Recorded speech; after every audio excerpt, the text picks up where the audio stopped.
Bienvenue dans cette nouvelle capsule audio du podcast Changer d'horizon, podcast rempli de voyages, de découvertes et d'aventures. Ici, nous sommes tous réunis par cette soif d'explorer le monde et de vivre des expériences inoubliables. Si le site pvtis.net te partage déjà de nombreux conseils pour une expérience unique grâce au programme Vacances-Travail, on a eu envie de t'offrir également des recommandations audio que tu vas pouvoir écouter depuis n'importe où. En lançant cet épisode, tu t'apprêtes donc à découvrir une capsule de moins de 10 minutes qui donnera des informations et des tips que l'équipe PVTIS considère pertinentes afin de t'aider à préparer ton départ ou t'accompagner si tu es en train de vivre cette expérience de vie unique. À tout de suite!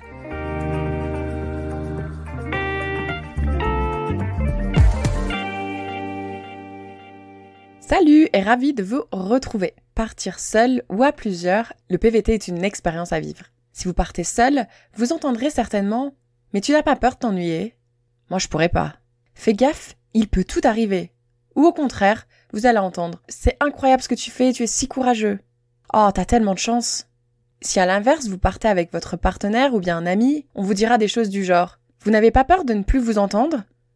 T'es sûr de vouloir partir avec lui ou elle ? » Ou bien c'est tellement beau de partir avec la personne qu'on aime ou sa meilleure amie. Ça va renforcer vos liens, c'est incroyable.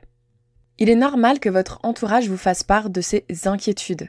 Même s'il est important d'accueillir ces retours avec bienveillance, faites attention de ne peut-être pas tous les prendre en compte. Dans tous les cas, seul, en couple ou entre amis, il n'y a pas de bonne formule. Il faut suivre ses envies, ses projets, les opportunités. Il y a évidemment des avantages et des inconvénients dans chacune de ces situations, mais tout dépendra de vous et de la manière dont vous allez préparer et vivre ce voyage.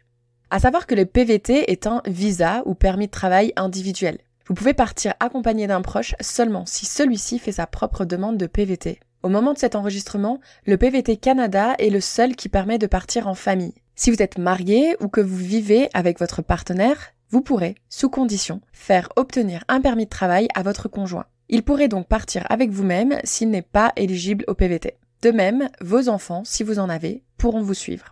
Maintenant, quelle est la différence entre partir seul versus partir accompagné ? Comparons ces deux manières de voyager à travers différents points.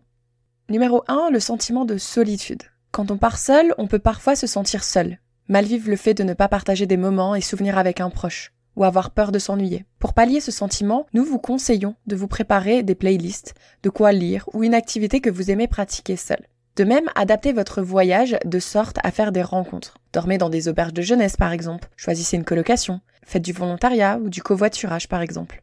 Lorsque l'on part accompagné évidemment, on a moins de risques de ressentir ce sentiment de solitude.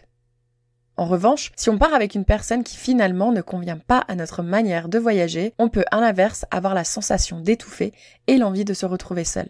Il est important d'ailleurs de prendre du temps pour soi, même lorsque l'on part avec son frère ou son amoureuse. Numéro 2, parlons des rencontres.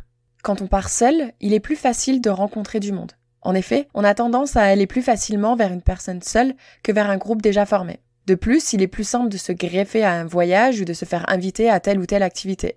Le risque en partant à deux est de s'autosuffire, de moins se tourner vers les autres et donc de passer à côté de belles rencontres. En revanche, quand on part avec un proche, l'autre est le plus souvent notre pilier, ce qui procure un sentiment de cocon. On partage les bons comme les moins bons moments avec quelqu'un. On pourra toujours se remémorer des souvenirs communs des années après. Seul, on peut subir le fait de faire des rencontres souvent éphémères. Mais l'inverse existe aussi. Dans l'épisode où Julie nous parle de ses ruptures en PVT, elle évoque la rencontre avec une amie lors de son expérience en Australie, qui est encore aujourd'hui, une dizaine d'années plus tard, l'une de ses amies les plus proches. Marie, quant à elle, PVTiste au Canada, a pu vivre les deux situations. En effet, elle est partie en couple et s'est séparée en cours de PVT. Elle a adoré vivre l'expérience à deux et a fait énormément de week-ends, sorties et activités à deux, mais lorsqu'elle s'est retrouvée seule, elle n'a jamais autant rencontré de gens et s'est beaucoup plus ouverte aux autres. En numéro 3, parlons du sentiment de sécurité. Quand on part à deux ou en famille, on peut partir en randonnée ou sortir le soir en ayant moins peur. On est plusieurs à surveiller les affaires ou on veille sur l'autre. Seul, il faut évidemment faire plus attention, mais surtout à soi-même.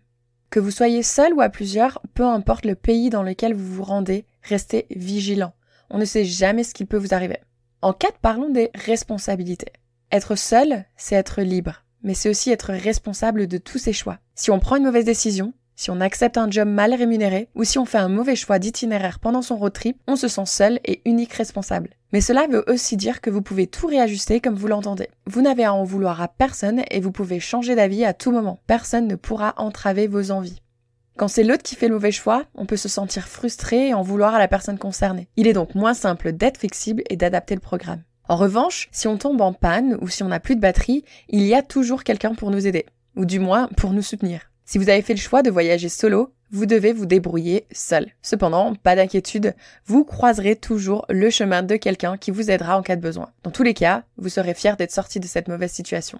Flora, revenue récemment de son PVT seul au Brésil, nous a fait part de son expérience. Elle raconte avoir souvent eu le sentiment que tout reposait sur ses épaules, en plus du fait de parfois se sentir seule. En revanche, elle s'est aussi sentie très libre, elle a appris à s'écouter et est devenue plus indépendante.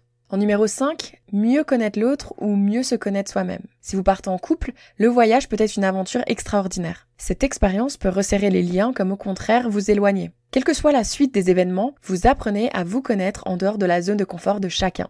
Les émotions et les moments de vie sont beaucoup plus intenses, dans les moments de joie comme dans les moments de tristesse. Seul, vous apprenez à mieux vous connaître vous-même. Vous allez vous découvrir vulnérable dans telle situation, super indépendant ou débrouillard à un autre moment. Vous allez être fier de vous et on l'espère, mieux vous connaître et vous aimer encore plus après ce PVT. Croyez-moi, partir seul est parfois un cadeau qu'on se fait à soi-même. En numéro 6, parlons du coût. Partir seul coûte évidemment plus cher que de partir en couple. Vous ne pouvez pas diviser le prix d'une location de voiture, d'une chambre d'hôtel ou autre. En revanche, vous décidez vous-même du budget et vous n'avez pas à vous adapter au budget d'un autre. Lorsqu'on part à deux, si on n'a pas la même manière de voyager ou d'envisager le voyage, ça peut vite tourner au vinaigre.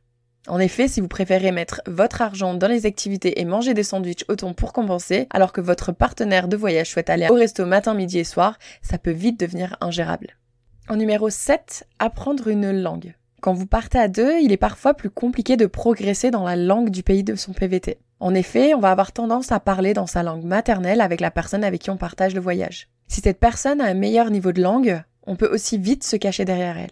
Seul, vous aurez moins d'alternatives. Vous devrez échanger avec vos colocataires, vos collègues et parler vous-même dans les commerces. Dans tous les cas, que vous partiez seul ou à plusieurs, peut-être que la situation vous conviendra totalement, peut-être que finalement ce ne sera pas votre truc. Peut-être que vous commencerez seul et continuerez avec d'autres voyageurs, peut-être que vous partirez à deux et que vos chemins se sépareront. Quoi qu'il arrive, vivez pleinement l'expérience et ne gardez que le meilleur de chaque situation.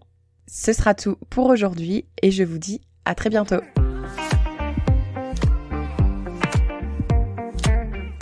Vous êtes arrivés à la fin de cet épisode et on vous en remercie, mais attendez, ne partez pas encore. Permettez-nous de vous rappeler à quel point votre soutien compte pour nous. En vous abonnant à notre chaîne de podcast, vous serez les premiers à être informés de chaque nouvel épisode qui sortira et vous ne manquerez plus jamais une minute de notre contenu. Et si vous avez aimé cet épisode, pourquoi ne pas laisser 5 étoiles et un commentaire sympa ? Vos retours nous inspirent à continuer à créer du contenu avec des pays et des sujets qui vous intéressent. Ça nous aide également à toucher de nouvelles oreilles curieuses. Vous faites partie intégrante de notre communauté, alors s'il vous plaît, prenez une minute pour vous abonner, laissez vos étoiles et écrivez-nous un commentaire.